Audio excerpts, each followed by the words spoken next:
Hello, good morning बेटा। कैसे हो आप सब?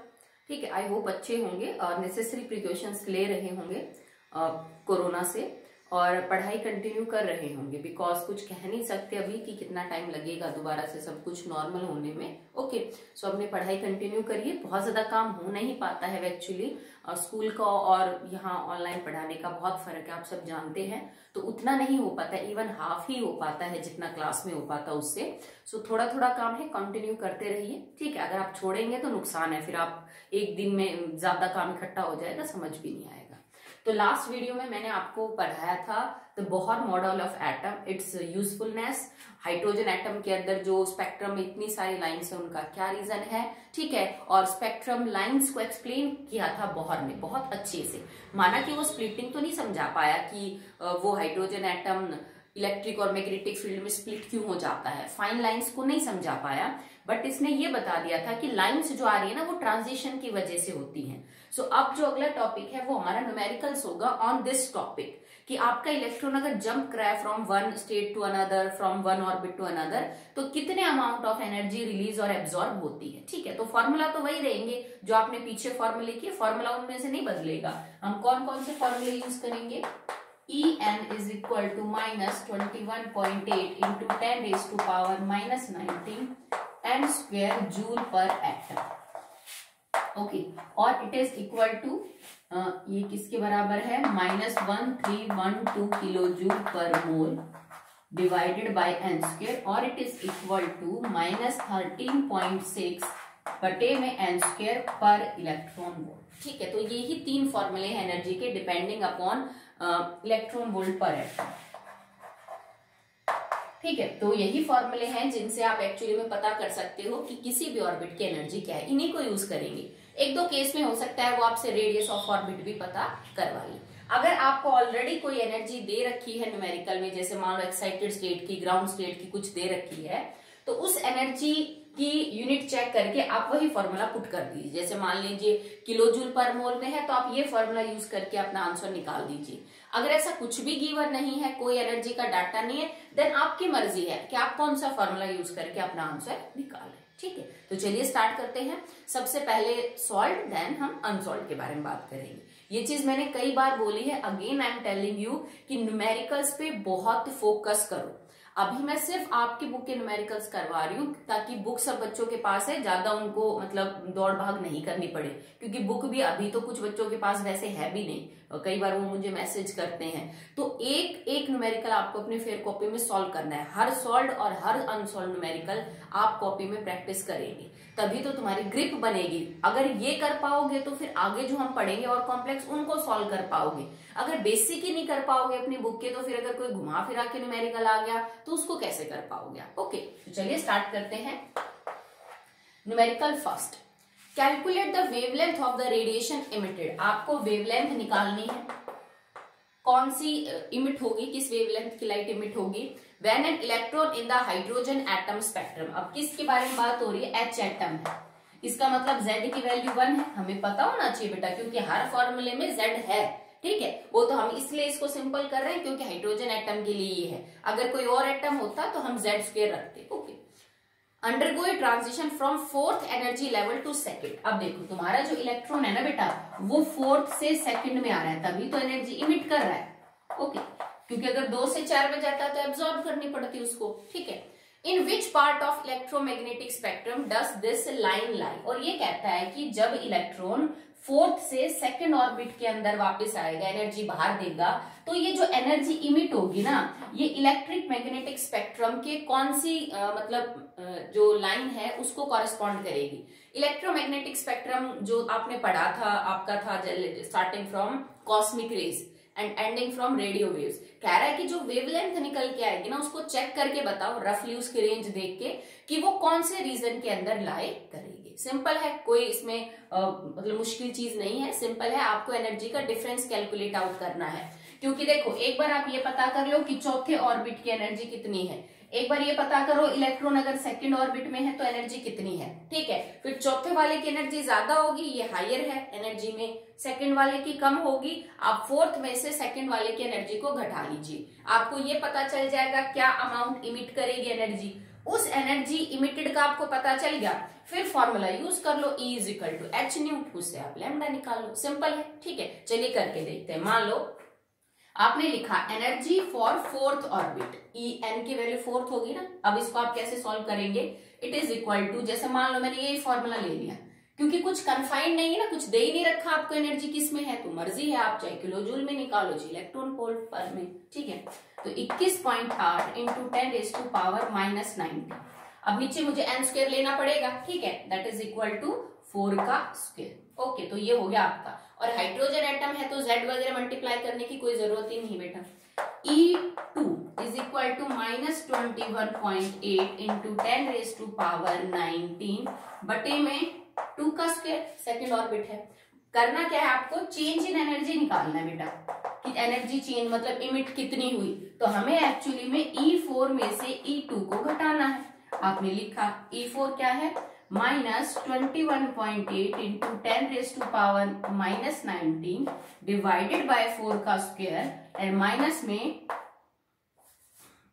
-21.8 इंटू 10⁻⁻19 एंड डिवाइडेड बाय 2 का स्क्वायर, ठीक है, सिंपल है। आप इसमें से कॉमन लीजिए, किसको, 21.8 इंटू 10⁻⁻19 को। So it is equal to -21.8 into 10⁻⁻19, ये हमने क्या ले लिया बेटा, कॉमन ले लिया।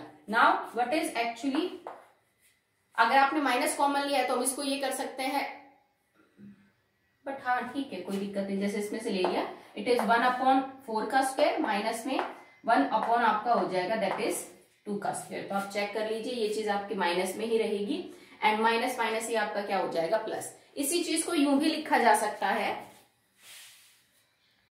को थोड़ा सा मॉडिफाई कर रहे हैं और कुछ नहीं, 21.8 इंटू 10⁻⁻19, और अब हम इसको रिवर्स कर देंगे, स्क्वायर एंड 1/4 का स्क्वायर, ठीक है। तो मैंने माइनस हटा दिया, पीछे वाली जो टर्म है वो आपकी क्या हो गई, रिवर्स। आप इसको सॉल्व कर लेंगे, कोई दिक्कत नहीं है। इसको 1/4 माइनस में 1/में कितना हो जाएगा आपका, दैट इज 16। आप इसको सॉल्व करेंगे तो आपका आंसर क्या आएगा, 3/16। तो इसको हम सॉल्व करके लिख सकती हूँ मल्टीप्लाई बाय 3/16, और ये आंसर किस में रहेगा फिर आपका, जूल पर एटम में, ठीक है।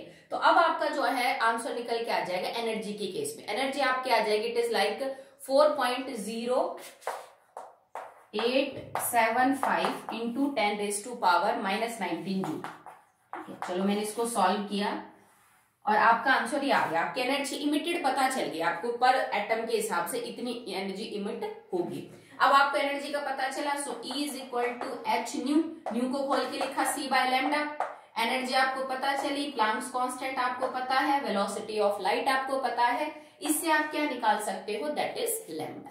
तो यहां से आपकी क्लियरली लैम्डा जो है वो निकल के आएगी, क्योंकि तुमने एक्चुअली में H की जो यूनिट है that is joule second, C is in the meter per second, तो आपकी लैम्डा मीटर में निकल के आएगी।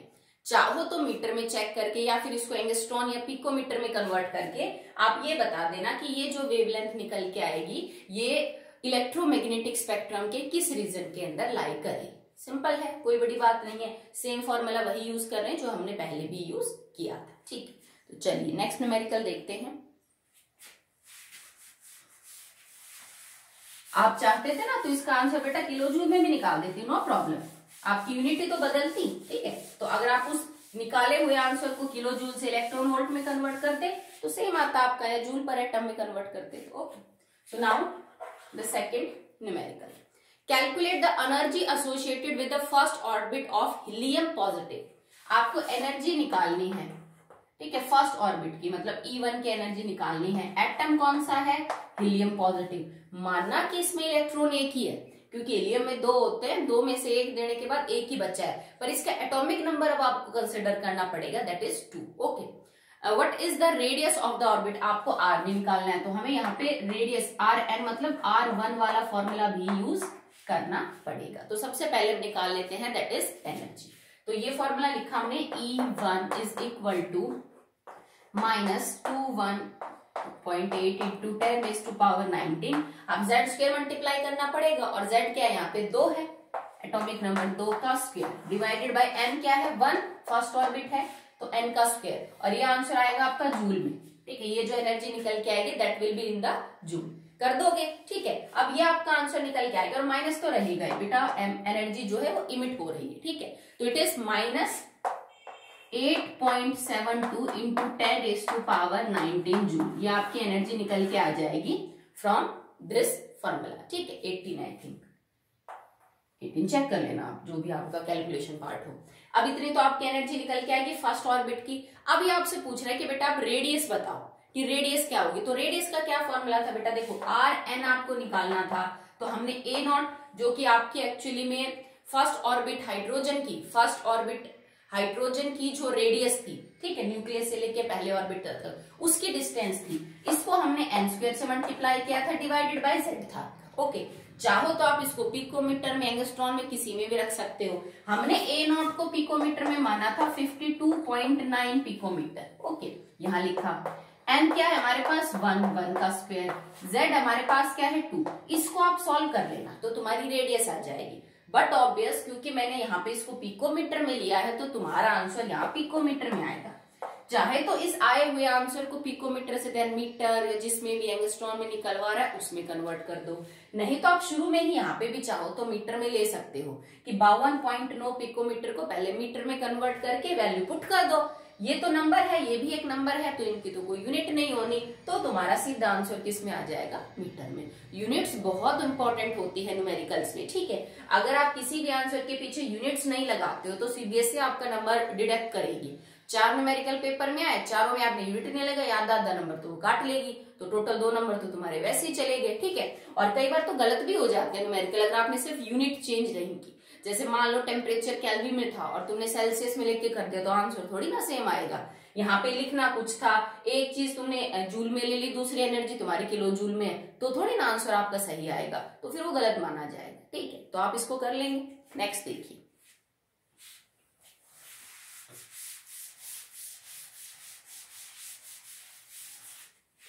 now the third numerical, it is calculate the velocity of an electron। तो देखो बेटा वेलोसिटी निकालनी है, उसका भी फॉर्मूला करवाया था, सीधा यूज कर सकते हैं उसको।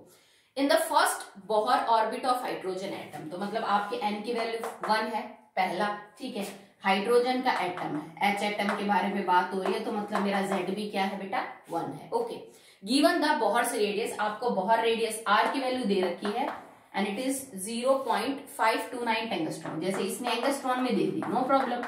ठीक है, प्लांक्स कांस्टेंट H की वैल्यू दे रखी है, मास ऑफ द इलेक्ट्रॉन दे रखा है, and one thing is more given that 1 joule is equal to 1 kg meter square second square inverse. हाँ, आपको ये चीजें गिवन है। कहता है कि वेलोसिटी किसी इलेक्ट्रॉन की निकालो किसके साथ मूव कर रहा है। अगर हाइड्रोजन एटम के अंदर फर्स्ट ऑर्बिट के अंदर वो इलेक्ट्रॉन है और हाइड्रोजन का जो एटम है उसके फर्स्ट ऑर्बिट की जो न्यूक्लियस से डिस्टेंस है दैट इज 0.529 एंगस्ट्रॉन, और 1 जूल एक्चुअली में 1 kg मीटर स्क्वायर और सेकेंड इनवर्स के बराबर है। आपको H की वैल्यू दे रखी है, मास ऑफ इलेक्ट्रॉन दे रखा है आपको, mass of electron that is equal to 9.1 into 10⁻⁻31, तो ये kg होता है बेटा, और अगर आप ग्राम में ले रहे हैं तो ग्राम में हो जाएगा, इट इज इक्वल टू 28 ग्राम। ठीक है, तो 1 ले रखा है तो आप 1 ले लीजिए। ठीक है, ये सब चीजें आपको दे रखी है। आप इसको कैसे सॉल्व करेंगे, सबसे पहले आप यहां से कैलकुलेट करेंगे वेलोसिटी। तो वेलोसिटी कैलकुलेट करने के लिए क्या फॉर्मूला यूज करेंगे, mvr nh अपॉन में 2 पाई, ये फॉर्मूला मैंने आपको करवाया था। ठीक है, ये फॉर्मूला हमने कहाँ यूज किया था कि not only the energy but the angular momentum of an electron is also quantized. ये बोहर ने कॉन्सेप्ट दिया था कि जो एंगुलर मोमेंटम है बेटा वो भी मल्टीपल में ही बढ़ता है, या तो ये n1 होगा या 2 या 3 या 4, ये बीच में नहीं हो सकता। तो इस फॉर्मूले से हम वेलोसिटी निकाल सकते हैं। ठीक है, आपको अगर ध्यान हो, this is the tangential velocity of electron. तो आपको मास पता है, मास ऑफ द इलेक्ट्रॉन दे रखा है, वैसे भी कांस्टेंट हमें पता है। r आपको दे रखा है, ठीक है, जो रेडियस ऑफ ऑर्बिट है, क्योंकि पहले इलेक्ट्रॉन के अंदर इलेक्ट्रॉन, पहले ऑर्बिट में इलेक्ट्रॉन किस वेलोसिटी से मूव कर रहा है वो पता करना है ना, तो r पहले ही ऑर्बिट का होगा। ठीक है, n की वैल्यू क्या है 1 because your orbit is first. h की वैल्यू गिवन है, वैसे भी तुम्हें पता है 2 and पाई। ठीक है, तो इस सब को सॉल्व करके आप किसकी वैल्यू निकाल सकते हो, v की वैल्यू निकाल सकते हो। इसमें कुछ भी आपको कन्वर्जन वगैरह करने की जरूरत नहीं है। ठीक है, आंसर देखो तुम्हारा किस में आएगा, ये आपका केजी में है, r आपका एंगस्ट्रॉन में है, ठीक है, h आपका जूल सेकंड में है, तो velocity should be in KG angstrom. But आप देखिए बेटा, इसको ना एंगस्ट्रॉन को कन्वर्ट कर लीजिए इनटू द मीटर, तो ये जो आपका आंसर है ना ये मीटर के अंदर आ जाएगा, क्योंकि हमें वेलोसिटी ना मीटर पर सेकंड चाहिए। ओके, तो हम इसको कन्वर्ट कर लेंगे, जो r है convert this r into meter, इसमें मीटर में कन्वर्ट करके फिर वैल्यू को पुट करेंगे, तो उसके बाद जो आपकी वेलोसिटी आएगी वो वेलोसिटी आपकी मीटर पर सेकंड के अंदर निकल के आ जाएगी। इसकी जो वैल्यू होगी दैट विल बी, का जो आंसर है वो सीधा यहां से निकल के आ जाएगा। बट अगर आप फॉर्मूले को चेक करें ना तो डायरेक्ट आपका आंसर मीटर पर सेकंड में नहीं आएगा। मैं क्यों कह रही हूँ कि आपका आंसर सीधा मीटर पर सेकंड में आएगा, बिकॉज अगर आप इस फॉर्मूले से वेलोसिटी की यूनिट्स निकालेंगे तो देखो v क्या आ जाएगा आपका, v is equal to NH upon 2 pi m और r, ये फॉर्मूला आपका निकल के आएगा। मैं क्या कह रही थी कि इसको आप मीटर में कन्वर्ट कर लो, तो देखो यूनिट्स चेक करते हैं। n की कोई यूनिट नहीं है, नंबर है, h की यूनिट है जूल सेकंड लिखा हमने, 2 पाई कोई यूनिट्स नहीं है, m की यूनिट है इन द केजी, और r हमने किस में ले रखा है बेटा, इन द मीटर। तो मतलब यूनिट्स क्या हो जाएंगे, velocity is joule second KG inverse, और ये आपके पास क्या आ जाएगा, मीटर इनवर्स। ठीक है, तो आपकी जो यूनिट्स निकल के आएंगे that will be joule second KG inverse and metre inverse. जबकि आपको एक चीज दे रखी है दैट इज दिस कि 1 joule is equal to 1 KG meter square and second square inverse. ठीक है, ये चीज निकल के कहां से आई एक्चुअली में, तो देखो अगर 1 जूल वर्क डन है आपके पास, ठीक है भाई, आपने वर्क डन जो है वो आपका 1 जूल है, तो वर्क डन को हम किससे रिलेट कर सकते हैं, it can be equal to force multiply by distance, तो ये है फोर्स मल्टीप्लाई बाय डिस्टेंस। ठीक है, फोर्स क्या है, mass into acceleration me and multiply by distance. अब मास के लिए क्या यूनिट्स करते हैं हम use, that is KG. SI की बात कर रहे हैं बेटा, और एक्सेलरेशन के लिए आपकी यूनिट्स क्या हो जाएंगे, that is metre per second square, और डिस्टेंस में फिर यूनिट क्या हो जाएंगे आपकी मीटर। तो अगर मैं इसको सॉल्व करूं तो आपका आंसर आ जाएगा KG meter square second square inverse. ये वही चीज आ गई जो इन्होंने हमें यहाँ दे रखी है। ठीक है, कुछ नहीं किया इन्होंने, वर्क डन को इन्होंने आगे से थोड़ा इलेबोरेट करके उसकी यूनिट्स बदल दी हैं। It can B in the joule, it can B in the kilo joule हो सकता था, पर इसने क्या किया कि उस फॉर्मूले को थोड़ा इलेबोरेट करके और इसने ये बोला that 1 joule is equal to 1 KG meter square second square. ठीक है, और तुम्हारा जो आंसर निकल के आया है दैट इज दिस कि यहां से जो वेलोसिटी की यूनिट है वो ये है, और वेलोसिटी एक्चुअली में क्या होता है, that is equal to speed distance but it how can be convert this expression into this expression. ठीक है, तो ये आपको क्या बताता है बेटा, ये तो हमने पता किया है कि जो आपको दे रखा है that 1 joule is equal to 1 KG meter square and second inverse. जो हमने फॉर्मूला यूज किया उनको यूनिट्स को ध्यान में रखा, तो हमारी जो वेलोसिटी निकल के आई वो निकल के आई joule second KG inverse and metre inverse. ये दोनों यूनिट मैच नहीं कर रही, डायरेक्ट करना क्या आपको, अगर इस यूनिट को इस यूनिट में कन्वर्ट करना है या इसको इसमें कन्वर्ट करना है, क्योंकि हमें एक्सप्रेशन कुछ ऐसा दे रखा है। तो ये कैसे निकल के आ सकता है, अगर मैं इसको, अब मैं इधर का रब कर रही हूँ, ठीक है, अगर मैं मीटर पर सेकंड को डिवाइड करूं by this unit that is joule second KG inverse and metre inverse, तो आपका आंसर क्या आएगा, मीटर सेकंड, ठीक है, दैट इज जूल, और ये हो जाएगा second KG inverse and metre inverse. Okay, तो अगर आप इसको सॉल्व करेंगे तो योर आंसर विल बी, देखो ये इनवर्स है, m1 ऊपर m है तो m2, 2 सेकंड नीचे है तो सेकंड -2। ठीक है, उसके बाद आपका ऊपर आ जाएगा दैट इज केजी। ठीक है, और ये जो जूल आपने नीचे ले रखा है ऊपर जाके हो जाएगा that will be negative. Okay, so यहां से अगर आप चेक करें तो आपका metre square second to negative that is and 1 kg आ गया और पर जूल है दे रखा है आपको, तो इसका मतलब 1 जूल का आपका डाटा इतना हो जाएगा। सो आप इसको यूं कह सकते हो 1 joule is equal to 1 kg meter square second square inverse. ठीक है, तो हमने इसको यूं सॉल्व किया है कि आपकी वेलोसिटी इस यूनिट में आई, एक्चुअली में आपको डाटा ये दे रखा है 1 joule is equal to this, इस यूनिट को इसमें कन्वर्ट करने के लिए हमने मीटर पर सेकंड से इसको डिवाइड कर दिया, तो आपका आंसर निकल के आया। इसका मतलब अब आपकी जो वेलोसिटी निकल के आएगी वो मीटर पर सेकंड में होगी, और क्योंकि रिलेशनशिप 1 का है दोनों, तो कोई फर्क नहीं पड़ता। तो यहाँ जो आंसर आपका निकल के आ रहा था joule second KG inverse meter inverse, वही तुम्हारा आंसर आ जाएगा in the meter per second. तो आपको इसका आंसर होगा 2.189 in meter per second, power है आई थिंक 10 की पावर 6 इंटू 10 की पावर 6 मीटर पर सेकंड। ठीक है, तो इसको घर जाके थोड़ा अच्छे से सॉल्व करके देखना कि आपकी वेलोसिटी इसमें आई, हमें कन्वर्ट इसमें करना था, तो इसको इसमें कन्वर्ट करने के लिए मीटर पर सेकंड को हमने इस यूनिट से डिवाइड किया, तो आपका आंसर ये निकल के आ गया। इसका मतलब सब कटने के बाद जो वेलोसिटी आएगी that will be in the meter per second. Okay, चलिए नेक्स्ट न्यूमेरिकल देखते हैं। 3 हो चुके हैं हमारे।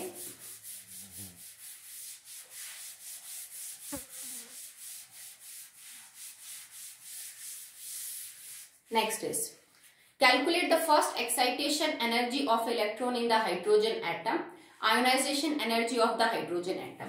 कह रहा है कि हाइड्रोजन एटम है Z1 है, Z is equal to 1। Okay, first excitation, अब पहली एक्साइटेशन एनर्जी का मतलब क्या होता है बेटा कि आपका इलेक्ट्रॉन जो फर्स्ट ऑर्बिट में था आपको उसको किसी दूसरे ऑर्बिट के अंदर जो है वो करना है, और फर्स्ट ही है, इसका मतलब पहली एक्साइटेशन एनर्जी पहले से दूसरे में करना है कि आपको फर्स्ट से सेकंड ऑर्बिट के अंदर इलेक्ट्रॉन को ले जाना है, मतलब एनर्जी देनी पड़ रही है। अभी हम इमिट की बात नहीं कर रहे कि इलेक्ट्रॉन जो है वो सेकंड से और फर्स्ट में आ रहा है, पहले से दूसरे के अंदर ले जाने के लिए कितनी आपको एक्साइटेशन एनर्जी देनी पड़ेगी, आपको वो चीज पता करनी है। ठीक है, तो आपकी मर्जी, आप कौन सा भी जो डाटा है वो यूज कर सकते हैं। तो देखो बेटा, एनर्जी कितनी देनी पड़ेगी, मान लो पहले वाले एनर्जी शेल की पहले ऑर्बिट की 50 है और दूसरे की 200 है, तो कितनी सप्लाई करनी पड़ेगी, तब इलेक्ट्रॉन पहले से दूसरे में जाएगा।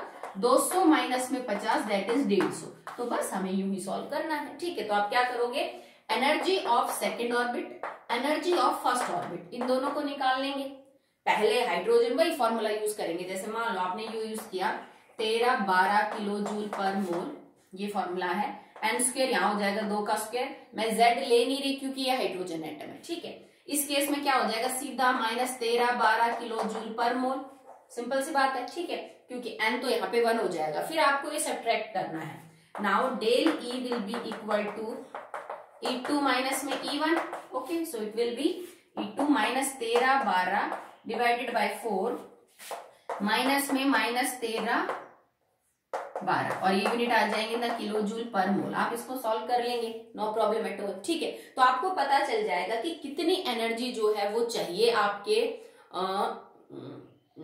इलेक्ट्रॉन को हाइड्रोजन एटम के अंदर, तब जाके वो एक्साइटेड स्टेट में चला जाएगा, दैट इज अपनी पहले ऑर्बिट से दूसरे ऑर्बिट के अंदर जंप कर जाएगा। क्लियर है? ठीक है, तो ये तो फर्स्ट पार्ट का इसका आंसर हो गया, जो फर्स्ट पार्ट दे रखा है। अब इसका बी पार्ट देखिए, बी पार्ट है ionization energy of the hydrogen atom. अब ionization energy of hydrogen atom का मतलब ये है कि आपको हाइड्रोजन में से इलेक्ट्रॉन निकालना है और उसको इनफाइनाइट डिस्टेंस पे भेजना है। भाई हाइड्रोजन एटम में से इलेक्ट्रॉन कब निकलेगा, जब वो उसके न्यूक्लियस की पहुंच से बहुत ज्यादा दूर चला जाए। आयोनाइजेशन एनर्जी वो मिनिमम अमाउंट ऑफ एनर्जी है जो आप इलेक्ट्रॉन को देते हो ताकि वो अपना ऑर्बिट छोड़ के बहुत ज्यादा दूर इनफाइनाइट डिस्टेंस के ऊपर जो है वो चला जाए। तो अगर आपको आयोनाइजेशन एनर्जी पता करनी है तो यहाँ आपका E2 क्या हो जाएगा, इन्फिनिटी हो जाएगा कि बहुत ज्यादा दूर लेके गए हैं इलेक्ट्रॉन को। बस सेम आपको वही करना है, डेल E निकालना है, यहाँ पे E2 माइनस में E1 करेंगे।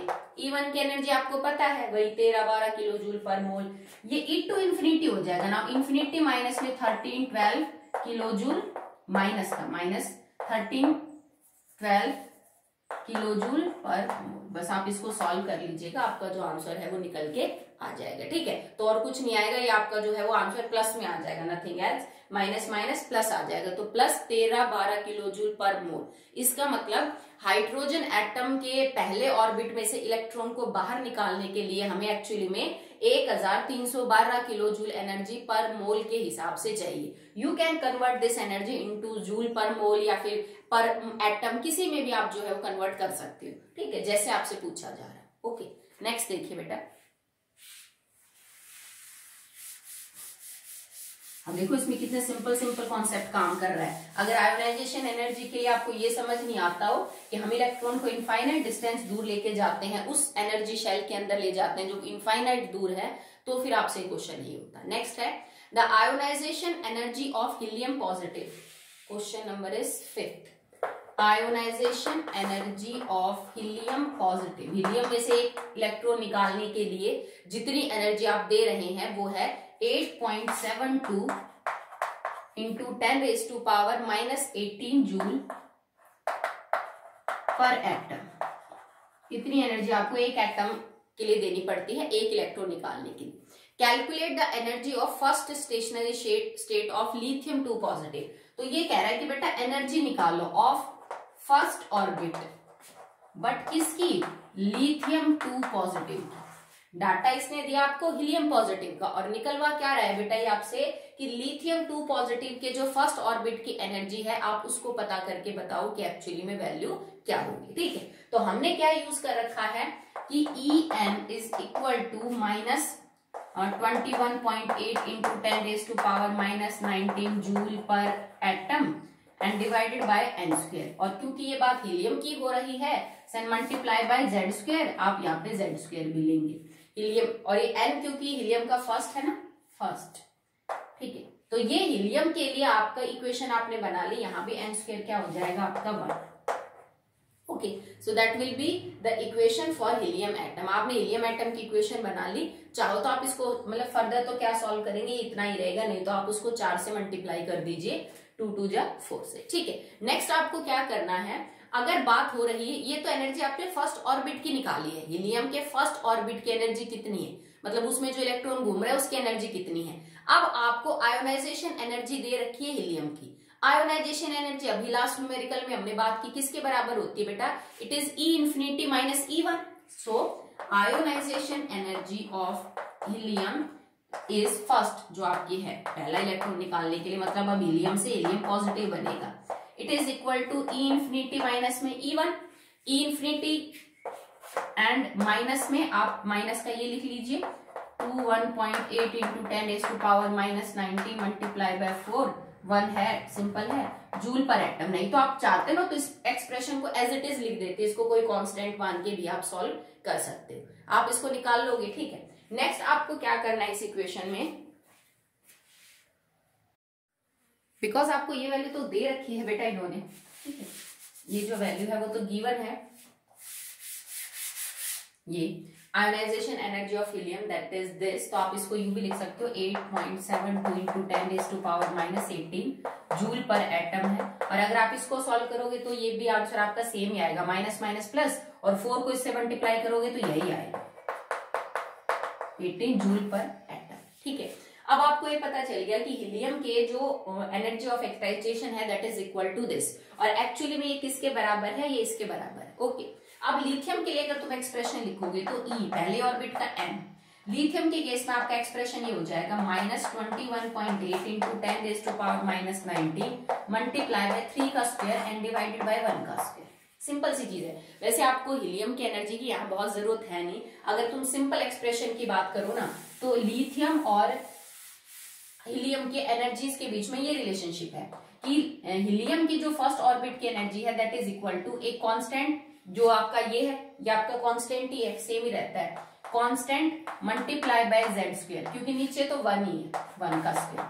और लिथियम की एनर्जी क्या है, constant multiply by z square and divided bye 1 square. अब लिथियम के लिए z स्क्वायर क्या है, 3 का स्क्वायर, यहाँ पे क्या है, इट इज 2 का स्क्वायर, क्योंकि बाकी चीजें तो कांस्टेंट है, ऑर्बिट तो फर्स्ट ही है।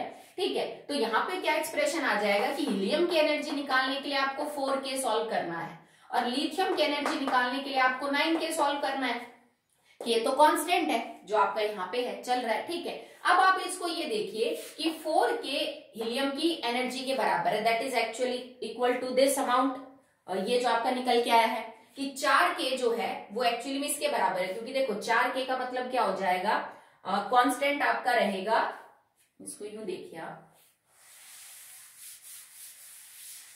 वैसे जरूरत नहीं थी, मतलब बिना आयोनाइजेशन एनर्जी के भी ये न्यूमेरिकल निकल जाएगा। मैं 4k क्यों बोल रही हूँ, क्योंकि now it is equal to -218 into 10⁻⁻19 multiply by helium के लिए है ना, तो 2 का स्क्वायर और बटे में 1 का स्क्वायर। अब ये कांस्टेंट है तो मैंने इसको k लिख दिया, ठीक है, सिंपल है। इसको आप k मान रहे हो, k मल्टीप्लाई बाय 4, सिंपल है 4k। लिथियम के केस में it is -21.8 into 10⁻19 multiply by 3 का स्क्वायर और 1 का स्क्वायर। तो ये मेरा आंसर आ गया, दैट इज इक्वल टू, ये 4k है तो ये आपका 39k आ गया। अब ऊपर वाले एक्सप्रेशन में आपको इधर आयोनाइजेशन एनर्जी दे रखी है, ठीक है, तो आप ये पता कर सकते हो कि 4k किसके बराबर है, ठीक है। तो आपका आंसर निकल के आ जाएगा, जो 4k है इट इज इक्वल टू 2 आपका जो भी है बेटा सॉल्व कर लेना, आंसर आ जाएगा। उससे k की वैल्यू निकाल लो, that 4k is equal to how much, जो भी आपका आंसर है 8.7 आएगा कुछ। 4k is equal to 8.72 into 10⁻⁻18 joule per atom आएगा, क्योंकि एक्चुअली में यही आपकी आयोनाइजेशन एनर्जी है हीलियम की। और आयोनाइजेशन एनर्जी हीलियम पॉजिटिव की होती क्या है, E∞ माइनस में E1, E∞ माइनस में माइनस का 21.8 इंटू 10⁻⁻19 मल्टीप्लाई बाय 4। तो देखो अब ये जो चीज है यहाँ पे हीलियम की आयोनाइजेशन एनर्जी है, तो आयोनाइजेशन एनर्जी 8.72 इंटू 10⁻⁻18 ये किसके बराबर हो जाएगी, दिस मल्टीप्लाई बाय 4। इसको हमने कांस्टेंट माना ये k, तो एक्चुअली में हीलियम की आयोनाइजेशन एनर्जी 4k के बराबर है। यहां से तुम ये निकालोगे k is equal to 8.72 into 10⁻⁻18 बटे में 4 आ जाएगा आपका आंसर। यहां से k की वैल्यू निकाल के इसमें पुट कर देना बस आप 9k में, आपको लिथियम के फर्स्ट ऑर्बिट की एनर्जी पता चल जाएगी। k की वैल्यू यहां से निकाली और उसके बाद यहाँ पे आप इसको पुट कर देंगे। आई होप कर सकते हो, ठीक है। तो अगला देखिए बेटा,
इज न्यूमेरिकल नंबर 7।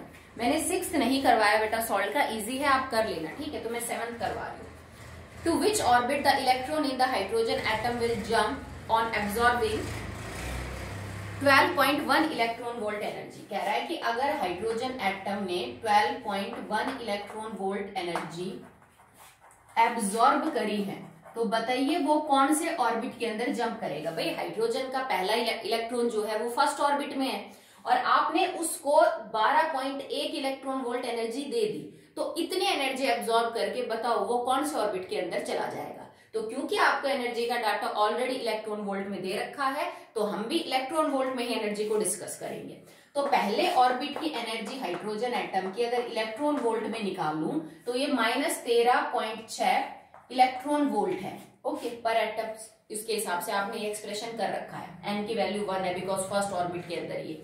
अब इसने कितनी एनर्जी एब्जॉर्ब कर ली, 12.1। So now the total energy of this electron, energy of the electron is -13.6 plus में 12.6 इलेक्ट्रॉन वोल्ट, ठीक है। तो आप 12.1 है, आई थिंक 12.1, 13.6 एंड 12.1। तो इसको सॉल्व करेंगे तो आपका आंसर आ जाएगा -1.5 इलेक्ट्रॉन वोल्ट। मतलब फिलहाल आपके इलेक्ट्रॉन के पास इतनी एनर्जी है।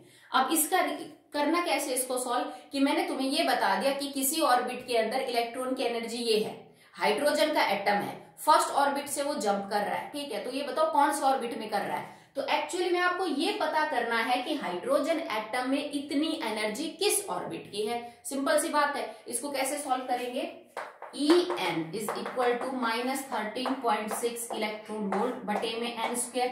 मेरे को n स्क्वायर की वैल्यू निकालनी है कि कौन से में जंप कर जाएगा, कौन से ऑर्बिट की एनर्जी इतनी है। तो एनर्जी क्या है En की, -1.56 electron volt is equal to -13.6 electron volt बटे में n square. From here n square is equal to -13.6 divided -1.5, minus से माइनस कट जाएगा, इलेक्ट्रॉन वोल्ट से इलेक्ट्रॉन वोल्ट कट जाएगा।